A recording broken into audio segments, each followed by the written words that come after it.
Hello students, कैसे आप सभी। आई होप आप फिजिक्स को एंजॉय कर रहे होंगे। ठीक है, एंजॉय भाई वही बच्चा करेगा जो स्टार्टिंग से सिंसियरली पढ़ रहा है, अदरवाइज आधों के तो पर कच्चे उड़े हुए होंगे, मेरे को पता है। ठीक है, तो अब भाई ऐसे शौक में नहीं रहना है, फिजिक्स तो पढ़नी है भाई। अगर आपने स्ट्रीम अपनी सेलेक्ट कर ली है कि भाई हमें तो साइंस मैथ ही लेनी है, तो फिर फिजिक्स तो पढ़नी ही पड़ेगी। ठीक है, ये साइंस मैथ या साइंस बायो जो भी लिया आपने, तो फिजिक्स तो पढ़नी ही पड़ेगी। 11th-12th में तो एटलीस्ट जिनके पास बायो है, जिनके पास मैथमेटिक्स है, उनको तो आगे तक पढ़नी पड़ेगी। जिनके पास बायो है उनका 11th-12th के बाद पीछा छूट जाएगा फिजिक्स से, उनको फिर आगे अपनी स्ट्रीम के हिसाब से सब्जेक्ट्स मिलेंगे। ठीक है, तो आई होप कि अगर बच्चा सीरियस है, पढ़ाई के लिए सिंसियर है, तो उसको अच्छे से समझ में आ रहा होगा। ठीक है, और कोई प्रॉब्लम है तो उसके लिए मैं हूँ। ठीक है, तो ऐसा नहीं है किसी सब्जेक्ट को पढ़ने में समस्याएं नहीं आती हैं, है ना, डाउट्स नहीं होते हैं, प्रॉब्लम्स नहीं होती है, ऐसा तो पॉसिबल ही नहीं है। और अगर ऐसा पॉसिबल है, अगर आपको ऐसा लगता है कि आपको सारी चीज़ें समझ में आ रही है, दैट मीन्स आप चीज़ों को ठीक से नहीं पढ़ रहे हैं। ठीक है, तो अगर आप चीज़ों को डीपली पढ़ेंगे तो आपके सामने प्रॉब्लम्स तो क्रिएट होंगी ही होंगी, और उनके सॉल्यूशन भी हैं, ऐसे घबराने की ज़रूरत नहीं होती है। ठीक है, तो कि अब तक हम फिज़िक्स के अंदर थोड़ा थोड़ा एंटर कर रहे हैं धीरे धीरे। ठीक है, अभी तक तो हम सिर्फ सरफेस से पढ़ रहे थे, लेकिन अब जो है हम धीरे धीरे फिजिक्स में एंटर कर रहे हैं। तो इसी एंट्रेंस में हमारा चैप्टर 3 आता है, motion in a straight plane, जिसको हम स्ट्रेट लाइन, जिसको हमने प्रीवियस जो हमारा वीडियो सेशन था उसमें हमने डिस्कस किया था। ठीक है, अच्छा, इसमें हमने डिस्कस किया था रेक्टिलिनियर मोशन के बारे में। नाम से पता चल रहा है कि इसमें जो मोशन होगी किसी पार्टिकल की एक लाइन की अलोंग होगी, उसी को हम रेक्टिलिनियर मोशन कहते हैं। ठीक है, फिर हमने बताया था कि कोई भी मोशन मुझे बतानी है, लाइन में बतानी है, कहीं भी बतानी है, तो मुझे सबसे पहले ये बताना पड़ेगा कि फ्रेम ऑफ रेफरेंस क्या है, क्योंकि without any frame of reference और coordinate system we can not describe the motion of any particle. ठीक है, तो फ्रेम ऑफ रेफरेंस या एक सिस्टम का होना बहुत ज़रूरी है जिसमें हम किसी पॉइंट की पोजीशन को मैथमेटिकली शो कर सकें, that is called frame of reference. ठीक है, इसके बारे में हम बात कर चुके थे, तो आपको सबसे पहले कार्टिजन के बारे में ही समझना जरूरी है। तो सबसे पहले आपका कार्टिजन कोऑर्डिनेट सिस्टम था, जिसमें किसी भी पॉइंट की पोजीशन को समझाया जाता है 2D में तो एक्स वाई से, और अगर 3D है तो एक कोऑर्डिनेट और आ जाएगा, एक्स वाई जेड आ जाएगा। ठीक है, और इसका इन दोनों एक्सिस या 3 एक्सिस का इंटरसेक्टिंग पॉइंट जो होता है या इंटरसेक्शन पॉइंट होता है, वो क्या कहलाता है, ओरिजिन। और हमने दो तरीके के सिस्टम के बारे में बात कर ली थी, एक था लेफ्ट हैंडेड और दूसरा था राइट हैंडेड। ठीक है, अब फ्रेम ऑफ रेफरेंस का और क्या क्या काम है, उसकी प्रॉपर्टीज़ क्या क्या हैं, वो सब हम आज पढ़ेंगे कि फ्रेम ऑफ रेफरेंस क्या क्या होता है, और फिर हम आगे डिस्टेंस और ये सारी चीज़ों को डिस्कस करेंगे। ठीक है, तो facts about frame of reference क्या क्या है वो आप ध्यान से सुनिए। नंबर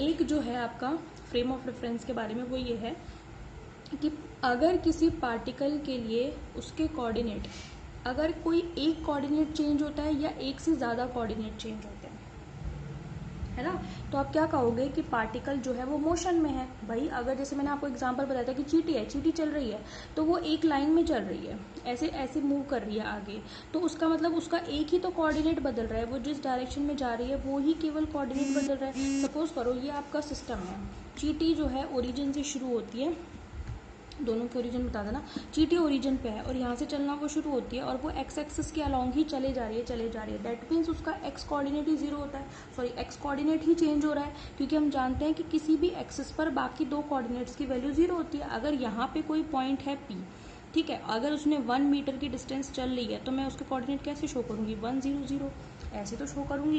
तो अगर किसी एक लाइन के थ्रू या पर्टिकुलर एक्सिस के थ्रू चल रही है और उसका केवल एक ही कोऑर्डिनेट चेंज हो रहा है, दैट मीन्स कि पर्टिकुलर मेरे जो ऑब्जेक्ट है या पर्टिकुलर पार्टिकल है वो क्या कर रहा है, मूव कर रहा है। तो अगर किसी पार्टिकल का या किसी ऑब्जेक्ट का एक या एक से ज़्यादा कोऑर्डिनेट चेंज हो रहे हैं, दैट मीन्स कि जो ऑब्जेक्ट है that is in the motion.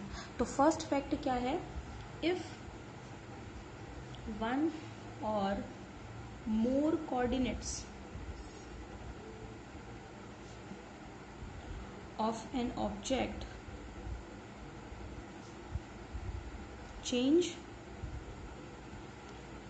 with time, change with time, then we say that object is in motion. बात समझ में आ रही है? तो कम से कम एक कोऑर्डिनेट बदलेगा, ज़्यादा से ज़्यादा आपके 3 बदलेंगे, तो 1 या इससे ज़्यादा हो सकता है 2 भी बदले, हो सकता है कि तीनों बदले, हो सकता है एक बदले, तो कुछ भी हो। अगर एक या एक से ज़्यादा कोऑर्डिनेट अगर चेंज हो रहे हैं मोशन के टाइम, ऑब्जेक्ट के टाइम के साथ, दैट मीन्स कि वो पार्टिकल कैसा है, मोशन में। अगर कोई कोऑर्डिनेट चेंज नहीं हो रहा, दैट मीन्स कि वो पार्टिकल रेस्ट में। मेरा पेन है यहाँ पे रखा हुआ है, कल भी यहीं मिलेगा, परसों भी यहीं मिलेगा, मैं नहीं छेड़ रही इसको, तो दैट मीन्स इसका कोऑर्डिनेट टाइम के रिस्पेक्ट में चेंज नहीं हो रहा, भैया अपनी जगह पर ही है। मोशन में तब कहलाएगा, पार्टिकुलर जो पार्टिकल है मोशन में कब कहलाएगा, मोशन में तब कहलाएगा जबकि उसकी कोऑर्डिनेट चेंज होगी, यानी कि जब उसकी पोजीशन चेंज होगी, यानी कि एक जगह से दूसरी जगह पर वो जाएगा। पेन है यहाँ है, पॉइंट ले लो, पॉइंट है यहाँ से चलकर यहाँ आ जाता है थोड़े टाइम के बाद, दैट मीन्स उसने डिस्टेंस कवर किया है, उसने कोऑर्डिनेट कवर किया है। इसका मतलब क्या है, उसका कोऑर्डिनेट चेंज हुआ है किसी भी लाइन के अलोंग, दैट मीन्स वो मोशन में। अगर ये पॉइंट है, एक ही पॉइंट है, दूसरा है नहीं, ये कल भी यहाँ है, आज भी यहाँ है, परसों भी यहाँ है, दैट मीन्स उसका कोऑर्डिनेट चेंज नहीं हो रहा, तो ये मोशन में नहीं है। समझ में आ गई? तो कोऑर्डिनेट चेंज होने का मतलब है पार्टिकल अपनी पोजीशन टाइम के रेस्पेक्ट में चेंज कर रहा है, दैट मीन्स वो मोशन में है। एक गाड़ी है, खड़ी हुई है घर के आगे और 4 दिन से खड़ी है, 10 दिन से खड़ी है, दैट मीन्स वो मोशन में नहीं है, क्योंकि उसकी पोजीशन टाइम के रेस्पेक्ट में चेंज नहीं हो रही, वो कल भी वहाँ थी, आज भी यहाँ है, कल भी वहाँ है। समझ में आ गई बात आपको?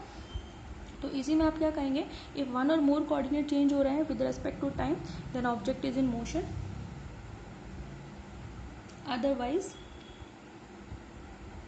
अदरवाइज मतलब कोऑर्डिनेट अगर चेंज नहीं हो रहा है, otherwise the object is said to be in rest. समझ में आ गई? अदरवाइज पार्टिकल कैसा होगा, रेस्ट पोजीशन में होगा, इन रेस्ट पोजीशन। समझ में आ गई? और इसमें बता दें, in rest position with respect to frame of reference, with respect to FOR, यानी कि फ्रेम ऑफ रेफरेंस। तो पहला फैक्ट तो क्या है कि एक या एक से ज्यादा कोऑर्डिनेट बदल रहे हो तो मोशन में होगी, नहीं बदल रहे होंगे रेस्ट में होगी। नंबर 2 ये है कि किसी भी इवेंट का जो डिस्क्रिप्शन है, इवेंट का डिस्क्रिप्शन मतलब कोई भी घटना किसी फ्रेम ऑफ रेफरेंस में हो रही है। घटना से मतलब ऐसा कोई घटना नहीं, लड़ाई झगड़ा नहीं हो रहा। घटना से मतलब ये है कि कोई ऑब्जेक्ट मोशन कर रहा है या नहीं कर रहा, ये कोई इंसिडेंट है, तो उसका जो डिस्क्रिप्शन है वो डिपेंड करता है रिलेटिव मोशन के ऊपर। ठीक है, तो वो डिपेंड किस पे करता है कि आपने फ्रेम ऑफ रेफरेंस कौन सा चूज किया है। ठीक है, अब इसका मतलब क्या है वो समझो। सपोज करो कि आप एक प्लेटफॉर्म पे खड़े हुए हो, ठीक है, एक प्लेटफॉर्म पे खड़े हुए, ट्रेन आ रही है, ठीक है, ये प्लेटफॉर्म है, इस पे खड़े हुए हो और ट्रेन जो है वो जा रही है आपके सामने से। ठीक है, अब ट्रेन में भी एक बंदा है जो बैठा हुआ है। ठीक है, अब 2 अलग अलग फ्रेम ऑफ रेफरेंस है। इस जो बंदा ट्रेन में बैठा हुआ है उसका भी अपना फ्रेम ऑफ रेफरेंस है, ठीक है, और इस बंदे का भी अपना फ्रेम ऑफ, 2 अलग अलग फ्रेम ऑफ रेफरेंस है। अब डिपेंड करेगा डिस्क्रिप्शन फ्रेम ऑफ रेफरेंस का कि आपने कौन सा चूज किया है, आप यहाँ हो या आप यहाँ हो।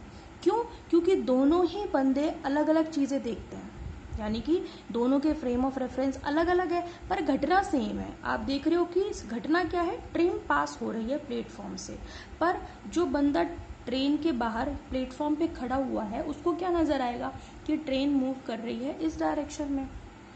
ठीक है, पर जो बंदा ट्रेन में बैठा हुआ है उसको क्या नजर आएगा कि प्लेटफॉर्म मूव कर रहा है अपोजिट डायरेक्शन में, वही तो नजर आएगा। आप सभी बैठे होंगे ट्रेन में, मुझे नहीं लगता कि कोई वीडियो जो देख रहा होगा वो कभी ट्रेन में नहीं बैठा। ठीक है, और ट्रेन में नहीं बैठे होगे तो आप इसको गाड़ी समझ लो, कोई गाड़ी है, 4 ही पहिए बनाया मैंने, 5 बना दिए, कोई बात नहीं है, गाड़ी है। ठीक है भाई, तो गाड़ी समझ लो। अदरवाइज आप बाइक पे बैठे होगे, साइकिल पे तो एटलीस्ट वैसे ही बैठे होगे, पर साइकिल में क्या अपोजिट जो मोशन है वो इतना शो नहीं होती जितना तेज गति से कोई व्हीकल चल रहा होता है उसमें शो होती है। ठीक है, तो जो बंदा जो प्लेटफॉर्म पे खड़ा हुआ है with respect to this person, जो ट्रेन है that is moving in right direction, but the person that is sitting in this train that is moving with respect to that person, platform is moving in the opposite direction, यानी कि इस बंदे के respect में platform opposite जा रहा है और इस बंदे के रेस्पेक्ट में इस डायरेक्शन में जा रहा है। तो दोनों के फ्रेम ऑफ रेफरेंस के रेस्पेक्ट में ऑब्जर्वेशन अलग अलग है। तो आपको ऑब्जर्वेशन क्या मिलेंगे, what will be the description of the frame of reference, that will depend upon the choose of the frame of reference, कि आपने कौन सा फ्रेम ऑफ रेफरेंस चूज किया है। समझ में आ गई? ठीक है, अगर आपने ये फ्रेम ऑफ रेफरेंस चूज किया है तो आप कुछ और कहोगे, ये चूज किया है तो आप कुछ और कहोगे। तो सेकंड फैक्ट हमारा क्या हो गया? Description of an event depends upon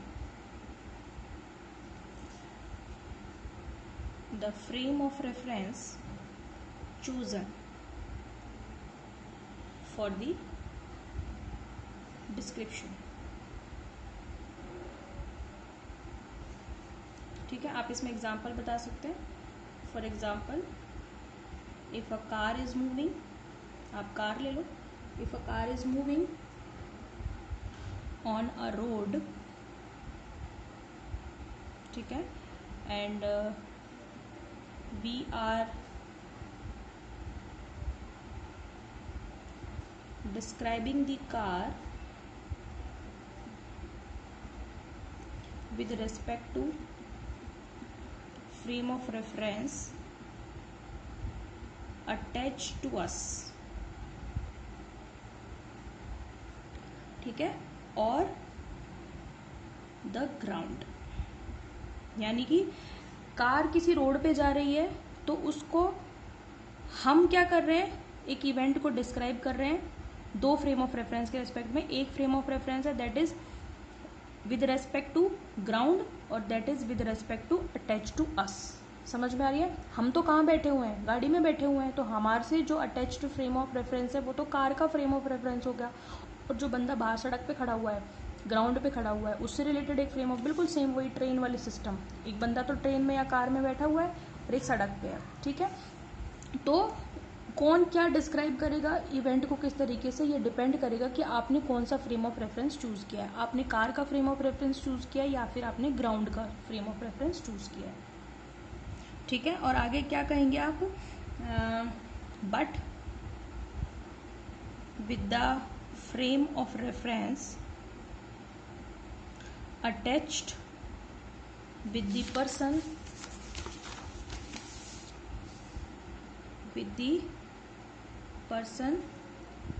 sitting in the car। यानी कि हम कहाँ हैं? हम तो ग्राउंड में हैं। हमारा जो फ्रेम ऑफ रेफरेंस है वो क्या है? Describing the car with respect to the frame of reference attach to us और द ग्राउंड। मतलब हमारा फ्रेम जो है वो ग्राउंड का है और जो पर्सन है वो क्या है? सिट कर रहा है कहाँ पे? कार में, ठीक है। तो अकॉर्डिंग टू बोथ क्या क्या आप देखोगे कि आपके रिस्पेक्ट में बंदा तो क्या है? बैठा हुआ है। तो आपके रिस्पेक्ट में अगर आप उस कार में बैठे हुए बंदे को देखोगे तो वो आपको रेस्ट पोजीशन में लगेगा, ठीक है। और कार में बैठा बंदा आपको देखेगा तो उसको आप क्या लगोगे? मूविंग पोजीशन में लगोगे। समझ में आ रही है? तो कार के फ्रेम ऑफ रेफरेंस में वो बंदा रुका हुआ है, पर आपके फ्रेम ऑफ रेफरेंस में आप मूव कर रहे हो। समझ में आ गई? तो ये डिपेंड करेगा कि फ्रेम ऑफ रेफरेंस कौन सा है। समझ में आ गई? और फ्रेम ऑफ रेफरेंस कौन सा है उससे आपके ऑब्जर्वेशन भी क्या हो जाएंगे? चेंज हो जाएंगे, ठीक है भाई। तो ये तो था आपका डिस्क्रिप्शन फ्रेम ऑफ रेफरेंस का। फर्स्ट पॉइंट और सेकंड पॉइंट, ये दो फैक्ट आपके इंपॉर्टेंटली आपको समझ में आने चाहिए कि क्या होते हैं, ठीक है।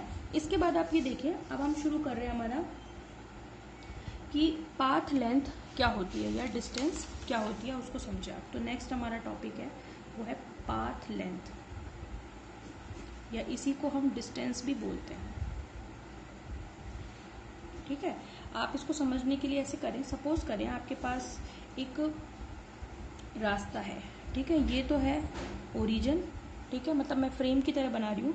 यहाँ पे आपकी 50 मीटर, 100 मीटर, यहाँ 150 मीटर, यहाँ पे 200 मीटर, और यहाँ पे आपके -50 ले लो, है ना, -100 इस तरीके से डिस्टेंस है, और यहाँ पे है -150। ये तो है ओरिजिन, और ये पॉइंट है P, ये पॉइंट है सपोज करो R, Q, और यहाँ पॉइंट है आपका R। समझ में आ गई? ठीक है। अब कोई पर्सन है, वो यहाँ से उसने चलना शुरू किया, ठीक है, वो यहाँ से यहाँ तक गया, P पॉइंट तक गया सबसे पहले, ठीक है। तो उसने P पॉइंट तक कितने डिस्टेंस कवर कर ली? आप कहोगे कि मैम उसने 100 मीटर डिस्टेंस कवर कर ली, अगर ये मेरा एक्सेस मीटर में है तो, ठीक है। तो आप क्या कहोगे कि मैम मैं यहाँ से गया और मैं पी तक चला गया तो मैंने 100 मीटर की डिस्टेंस कवर कर ली। फिर वो यहाँ पे उसने रेस्ट लिया, रेस्ट के बाद वो फिर क्यू पॉइंट तक गया, तो आप क्या कहोगे कितने डिस्टेंस कवर कर ली। अब उसने 100 और 200 के बीच में 100 मीटर और है, मतलब 100 तो उसने पहले चल ली थी, 100 प्लस ये चल ली, तो मिलकर के उसने एक तरीके से ओ से लेकर क्यू तक गया तो उसने 200 मीटर डिस्टेंस कवर कर ली। तो आप क्या कहोगे कि उसका पाथ लेंथ कितना है यहाँ से लेके यहाँ तक जाने में, 200 मीटर। अब अगर वो क्यू से चलकर वापस आया, कहाँ पर, पी पर, मतलब पहले वो चला गया यहाँ पे और अब वो आ रहा है वापस, यानी कि पहले ओ से पी से क्यू गया, अब वो क्यू से वापस कहाँ आ रहा है, पी पर। तो आप क्या कहोगे उसने कितने डिस्टेंस कवर कर ली। तो आप कहोगे मैम वो पहले 200 मीटर गया, फिर उसने 200 पे वापस 100 पे आया, दैट मीन्स 200 में से 100 घटाओगे तो 100 और चल लिया, तो 200 प्लस 100 यानी कि 200 प्लस 100 इज इक्वल टू, अब तक उसकी पाथ लेंथ कितनी हो गई, 300 मीटर। समझ में आ गई। तो बात समझ में आ रही है आपको। तो जितनी डिस्टेंस कवर की जाएगी किसी भी जर्नी के दौरान, वो उसकी क्या कहलाएगी, पाथ लेंथ। यानी कि जो टोटल डिस्टेंस कवर की जाएगी या टोटल लेंथ कवर की जाएगी वो उसकी क्या कहलाएगी, पाथ लेंथ। और ये हमेशा बढ़ती है, ठीक है। अगर फिर वो पी पे आ जाएगा, फिर वो ओरिजिन पे आ जाएगा तो उसमें 100 और ऐड हो जाएगी, 400 हो जाएगी, फिर वो यहाँ से फिर चला गया, ठीक है। तो इस तरीके से डिस्टेंस हमेशा या पाथ लेंथ जो है वो हमेशा टाइम के साथ इंक्रीज होती है, कभी भी कम नहीं होती। समझ में आ गई। डिस्टेंस हमेशा क्या होगी, इंक्रीज ही होगी, क्योंकि आगे जब हम पढ़ेंगे डिस्प्लेसमेंट तो वहाँ हम देखेंगे कि डिस्प्लेसमेंट कम भी हो सकती है, बढ़ भी सकती है, जीरो भी हो सकती है, पर डिस्टेंस या path length will always increase with respect to time. ऐसा नहीं है आप घर से स्कूल जाते हो तो हो सकता है आपने 2 किलोमीटर का रास्ता कवर किया है, फिर स्कूल से वापस घर जाते हो तो आपने कितने डिस्टेंस कवर की, 2 किलोमीटर जाने में, 2 किलोमीटर आने में, 4 किलोमीटर की डिस्टेंस कवर की। बात समझ में आ रही है। तो इस तरीके से चीज़ों को देखेंगे। अब हम कल पढ़ेंगे कि डिस्प्लेसमेंट क्या होता है, what is the difference between path length और डिस्प्लेसमेंट, और चीज़ों को बारीकी से देखेंगे, ठीक है भाई। Okay, thank you.